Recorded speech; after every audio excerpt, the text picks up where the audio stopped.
Olá a todos, meu nome é Vivian Avelino Silva e eu vou apresentar hoje a respeito de inibidores de integrase e gestação. Eu sou médica infectologista, trabalho na Universidade de São Paulo, na Faculdade de Medicina e também na Faculdade de Medicina da Faculdade Israelita Albert Einstein.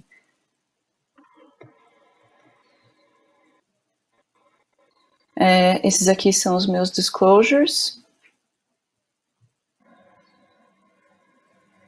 Então, para colocar em contexto, a gente sabe que o uso de antirretrovirais para gestantes que vivem com HIV já possui claros benefícios para a saúde da mulher gestante, também possui benefícios como prevenção da transmissão sexual do HIV e ainda é importantíssimo para a prevenção da transmissão materno-fetal, materno-infantil desse vírus, né? Mas, por outro lado, nós também temos algumas preocupações específicas inerentes a essa condição, né, a gestação, em relação ao uso de antirretrovirais, tanto para mulheres gestantes quanto para mulheres que estão em idade reprodutiva e podem ficar grávidas, né? Então, a possibilidade de efeitos colaterais específicos durante a gestação, interações com outras medicações, a farmacocinética, né, no organismo gestante, que pode ser diferente para cada droga, e, finalmente, um aspecto muito importante, que é a disponibilidade de dados sobre segurança nessa população, que costuma ser bastante escasso. A gente teve, nos anos 2000, entre 2000 e 2010, o desenvolvimento e a aprovação dos inibidores de integrase para uso em pessoas que vivem com HIV. O primeiro deles foi o raltegravir, em 2007. E de lá para cá, especialmente no período entre 2015 e 2018, uma transição para vários países que passaram a utilizar inibidores de integrases, e mais especificamente o dolutegravir, como antirretrovirais preferenciais de primeira linha de tratamento para pessoas que vivem com HIV, inclusive em programas de países de nível socioeconômico médio e baixo, inclusive, por exemplo, Brasil e Botsuana. Nesse momento, o dolutegravir ainda não era recomendado para gestantes vivendo com HIV. Até 2018, a gente não tinha nenhuma evidência relevante mostrando preocupações em relação à segurança do dolutegravir a partir de estudos animais, a partir de gestações não planejadas que acabaram acontecendo nos ensaios clínicos do dolutegravir ou de outros inibidores de integrase, e mesmo de estudos de coorte ou de vigilância pós-marketing dessa medicação.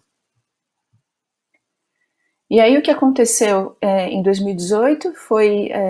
a produção, né, a publicação de alguns estudos importantes. Então, o estudo Tsepamo, que é conduzido em Botsuana, uma coorte importante, grande, incluindo nascimentos que inicialmente foram coletados os dados a partir de 8 hospitais, que representavam 45% de todos os nascimentos no país. Atualmente essa coorte foi inclusive expandida para um número maior de 18 hospitais, representando 75% da população, mas nesse momento ela já era, né, a coorte mais importante de gestantes com HIV, que tinha como objetivo avaliar a ocorrência de quaisquer eventos adversos do nascimento ou eventos adversos graves nessa população, com base na exposição a antirretrovirais e status HIV. Um fator importante que aconteceu ao longo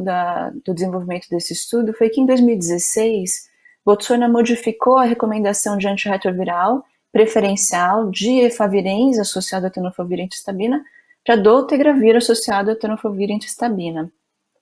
Então, essa modificação no esquema preferencial de uso da medicação permitiu uma comparação de desfechos entre quem tinha recebido antirretrovirais antes de 2016 e após 2016. Esse tipo de desenho, em epidemiologia, a gente chama de experimento natural.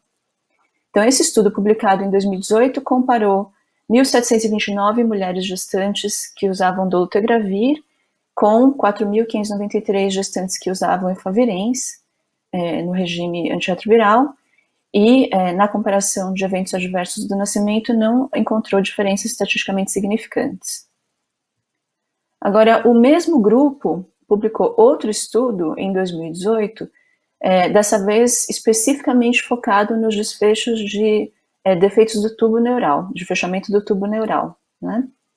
Então, essa coorte avaliou 88.755 nascimentos, que, com os bebês submetidos a exame clínico, e detectou no total 86 eventos de defeitos de fechamento do tubo neural, que corresponde a uma prevalência geral de 0,10% nesse desfecho. E aí, nesse momento, a coorte tinha 426 bebês expostos a dolutegravir. Nesse caso, na verdade, que o dolutegravir tinha sido iniciado durante a concepção, já na concepção a gestante já estava utilizando, né? A mãe já estava utilizando dolutegravir, e 4 eventos de defeito de fechamento do tubo neural foram identificados nesse grupo. Então, a prevalência no grupo exposto a dolutegravir ao momento da concepção foi 0,94%, que é uma prevalência bastante superior àquela observada na população geral. Quando a gente compara aqui na figura, né, a primeira população, que é aquela exposta a dolutegravir na concepção, tem uma prevalência de defeitos de fechamento do tubo neural de 0,94%, com os outros grupos de participantes não expostos a dolutegravir, mas vivendo com HIV sob terapia antirretroviral, aqueles em que o dolutegravir tinha sido iniciado durante a gravidez após a concepção, e as pessoas HIV negativas, existe uma diferença bastante importante na ocorrência desse desfecho, e aí se a gente pode modificar, né, a leitura desse resultado, ele se traduz no número necessário para prejudicar, o number needed to harm, de 120 gestantes tratadas desde o momento da concepção, né? Com esses resultados, a gente teve uma recomendação da Organização Mundial da Saúde, recomendando cautela para a prescrição de dolutegravir para mulheres gestantes e mulheres que pudessem vir a ser gestantes, né, mulheres em idade fértil vivendo com HIV. E essa foi uma recomendação que gerou bastante polêmica e bastante preocupação, tanto de membros da comunidade quanto de profissionais, né? No outro ano, a gente teve esse estudo brasileiro que utilizou dados do Ministério da Saúde, né, dados de prescrição de antirretrovirais e de status de gestação, que estão disponíveis pelo Ministério da Saúde, e também avaliação de desfechos do nascimento obtidos por investigadores diretamente nas maternidades e hospitais. E nesse estudo foram identificadas 282 mulheres que foram expostas a dolutegravir, 1.086 que foram expostas a efavirenz ou raltegravir, né, os outros esquemas permitidos na gestação. E esse estudo não encontrou qualquer evento de defeito de fechamento de tubo neural no grupo exposto a dolutegravir ou no grupo exposto às outras medicações, o que foi um dado que gerou alguma confiança em relação ao uso do dolutegravir nessa população. Além disso, na mesma conferência, o grupo do CEPAM trouxe dados atualizados a respeito do estudo, né? Então, eles expandiram a observação de 8 para 18 hospitais em Botsuana, e aí, nessa avaliação, trouxeram informações sobre 119.033 nascimentos, que foram com bebês examinados ao nascimento, né? Identificando 98 eventos de defeito de fechamento do tubo neural, uma prevalência geral de 0,08%, e entre 1.683 crianças examinadas cujas mães tinham sido expostas a dolutegravir desde a concepção, 5 eventos de defeito de fechamento do tubo neural, o que resulta numa prevalência de 0,30%, ainda superior àquela observada na população geral, mas já com uma diferença de prevalência bastante mais sutil, né, bem menor do que aquela que tinha sido observada um ano antes. Enquanto antes a gente tinha um número necessário para prejudicar em torno de 120, agora a gente tem um número necessário para prejudicar em torno de 455, que revela uma segurança bastante maior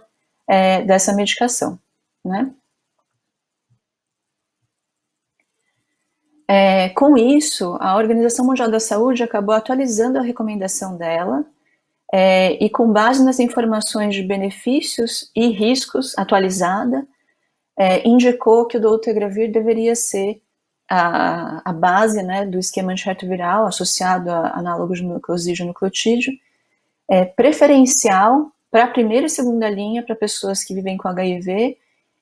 para todas as populações, sem exclusão de pessoas, mulheres gestantes ou mulheres em idade fértil.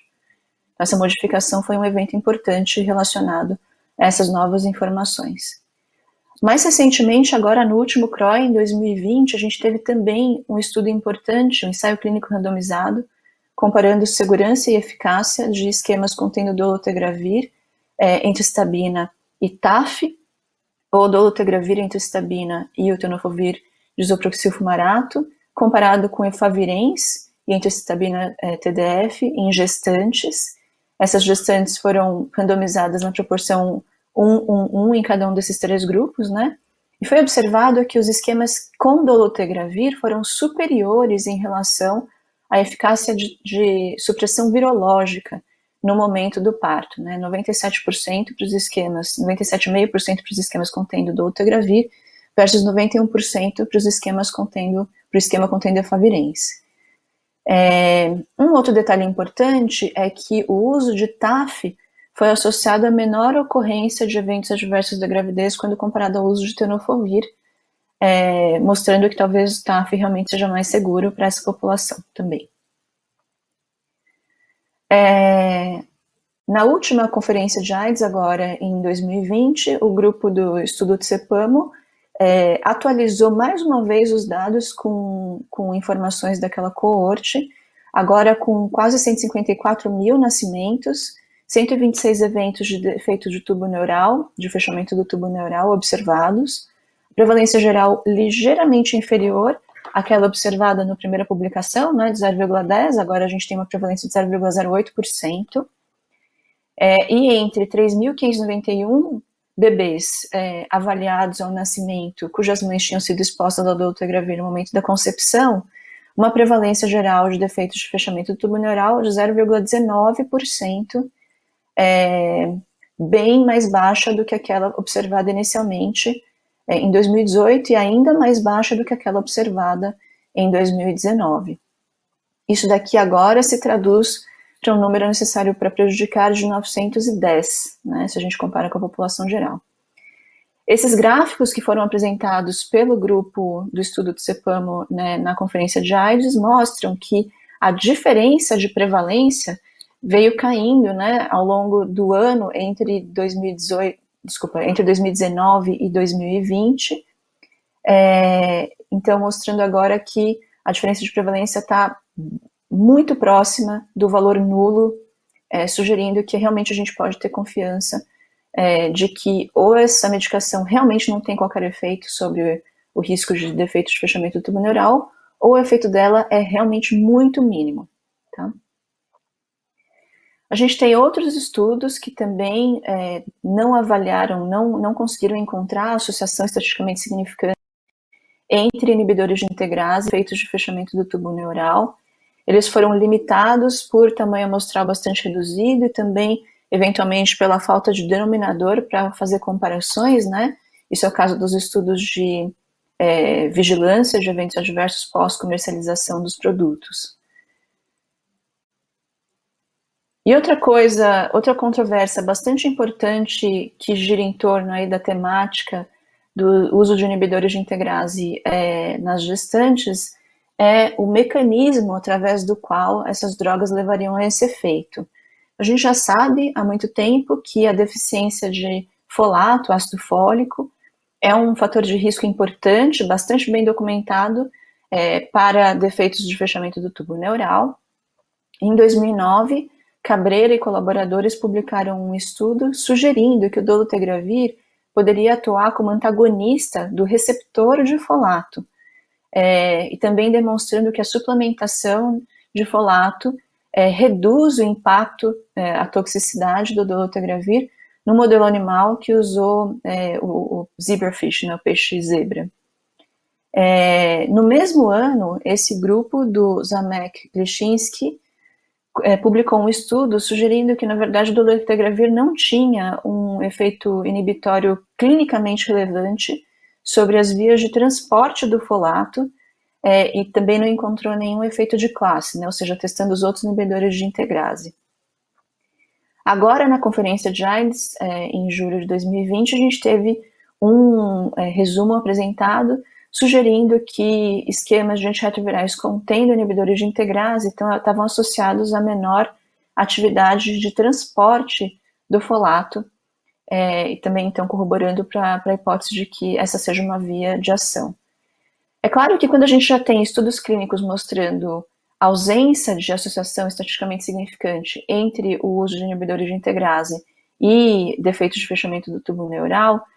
discutir aqui a plausibilidade biológica, o mecanismo, fica menos importante. O que fica bem claro é que a gente precisa sim repor folato e fazer suplementação de folato para as pessoas, as mulheres que têm planejamento de engravidar ou que estão gestantes, para as pessoas que vivem com HIV. Isso daqui é uma timeline mostrando como foram esses eventos que eu descrevi para vocês agora, né? Vejam como é um curto período de tempo entre 2018 e 2020 que tanta coisa mudou, né? A gente teve essa modificação de recomendação com base num estudo que tinha tido apenas 4 eventos de defeito de fechamento do tubo neural, indicando cautela para o uso da medicação, e logo em seguida a modificação da recomendação com base em estudos que deixaram a gente um pouco mais tranquila em relação a esses possíveis efeitos colaterais. Fatos, então, que a gente deve levar em consideração para a condução e acompanhamento de pessoas que vivem com HIV, mulheres gestantes e mulheres em idade fértil. A suplementação de folato é indicada para todas as gestantes e mulheres que planejam engravidar, possivelmente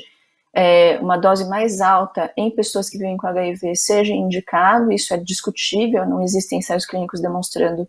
essa indicação, por isso eu coloquei aqui interrogado, né? É importantíssimo discutir planejamento familiar e contracepção para as mulheres em idade fértil em geral e também para as mulheres que vivem com HIV em idade fértil, né? Mulheres gestantes que vivem com HIV e mulheres que vivem com HIV em idade reprodutiva devem receber informação e participar de uma decisão compartilhada em relação aos esquemas antirretrovirais. Elas devem ser informadas de todos esses riscos que nós discutimos hoje, para que isso seja parte da decisão, né? E aqui acho que a conclusão mais importante é que as medicações que têm benefício conhecido, demonstrado, não devem ser limitadas ou proscritas durante a gestação ou para mulheres que têm potencial de engravidar,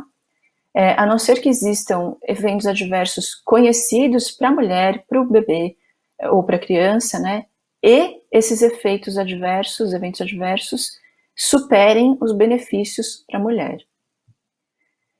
É importante falar que os direitos de escolha e de decisão compartilhada foram reivindicados em demonstrações que aconteceram durante essas conferências, né, por membros da comunidade, enfatizando o quanto os direitos das mulheres são importantes e devem ser respeitados. E também é bem conhecido que, pela comunidade científica, que mulheres gestantes são frequentemente deixadas de lado também nas pesquisas clínicas. Então, as mulheres que têm potencial para engravidar, com frequência, só podem entrar nos ensaios clínicos quando elas estão em uso de uma contracepção eficiente, e as gestantes são excluídas dos ensaios clínicos, ou é interrompida, né, a indicação da medicação em estudo ou vacina em estudo quando ela fica gestante. Isso tudo por preocupações em relação a efeitos adversos potenciais para o bebê. Entretanto, no momento em que a gente assume que a gente não vai ter, que a gente vai ter uma completa ausência, né, de informações concretas sobre o uso de medicações novas, vacinas novas durante a gestação, a gente também assume que não conheceremos, não compreenderemos os efeitos potenciais tanto para a gestante quanto para o bebê, e aí as drogas acabam sendo liberadas para uso no mercado sem essas informações de segurança e eficácia, né? Então, isso evidencia os grandes desafios que nós temos e os gaps para tratamento do HIV durante a gestação. Isso foi, inclusive, enfatizado pelo grupo de CEPAMO, que produziu essas informações, as principais informações que nós apresentamos hoje. Então, era essa a apresentação que eu tinha para vocês. Quero agradecer e estou disponível para discussão e perguntas.